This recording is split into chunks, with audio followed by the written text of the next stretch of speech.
I want you to look at this through a different lens. There are so many apps out there, right? They can feel when it's high, they can feel when it's low. So even if you don't have insurance, they are dirt cheap now. Hi, everybody. Welcome to the Kidney Coach YouTube channel. I'm naturopathic Dr. Fiona Chin, co-author of the Kidney Disease Solution and co-formulator and founder at Kygenesis. And today I'm joined by the beautiful Kelly Csom from Kidney Nutritional Institute. If you haven't seen our previous interview with Kelly, Kelly is a diabetic nutritionist specialist, but also diabetic kidney disease specialist. So she puts the two together. She works out with the team there at K&I, and Kelly is joining me again today. So Kelly, firstly, thank you for your time. I always appreciate your expertise, wisdom, and knowledge and sharing it with our community. Welcome.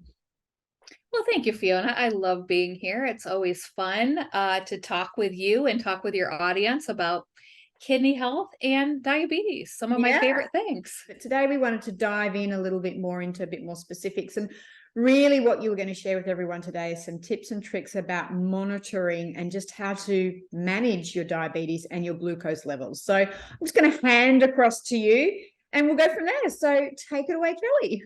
So the first thing I want to start with is simple food logging.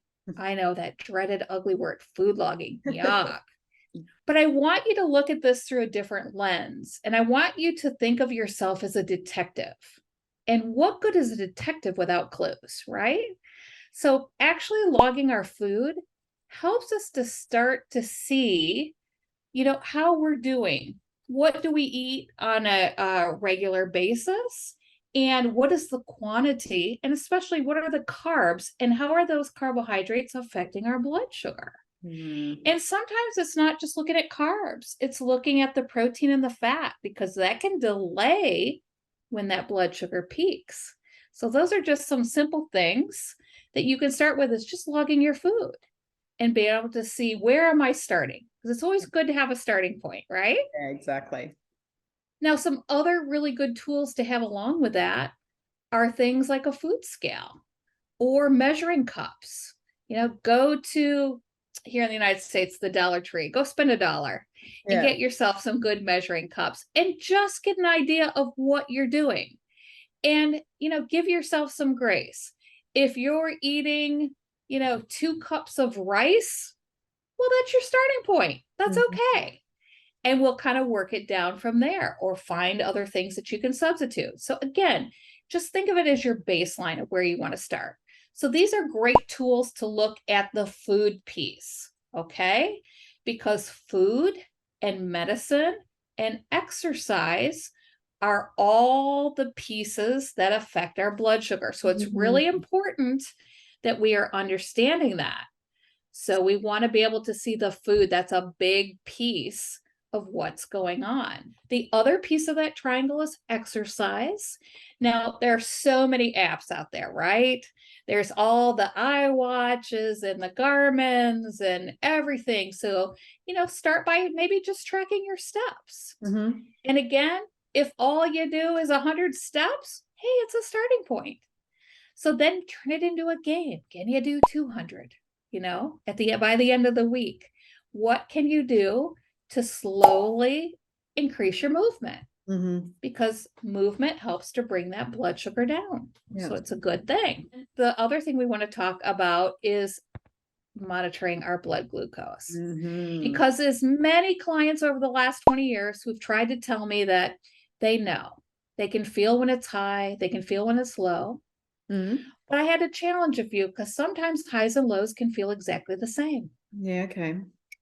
So yes, some of you are pretty self-aware, but it doesn't hurt to be making sure that you're testing from time to time. And if your hemoglobin A1C is over 7, that means your blood sugars are not controlled, which means we need to be monitoring frequently, at least once a day, if not several times a day, until you get it in control. Once you get it in control, then just do a few spot checks a few times a month to make sure you're doing okay. Or you can look at your A1C the next 3 months. If it's still in control, great. But if it gets out of control, we use testing as a backup, again, giving us those clues to figure out what's broken or what's going wrong, so we can take some baby steps to correct it.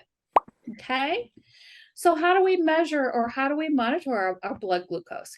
So one of the basic tools that everybody out there can get, so even if you don't have insurance, they are dirt cheap now, is a blood glucose monitor. Okay.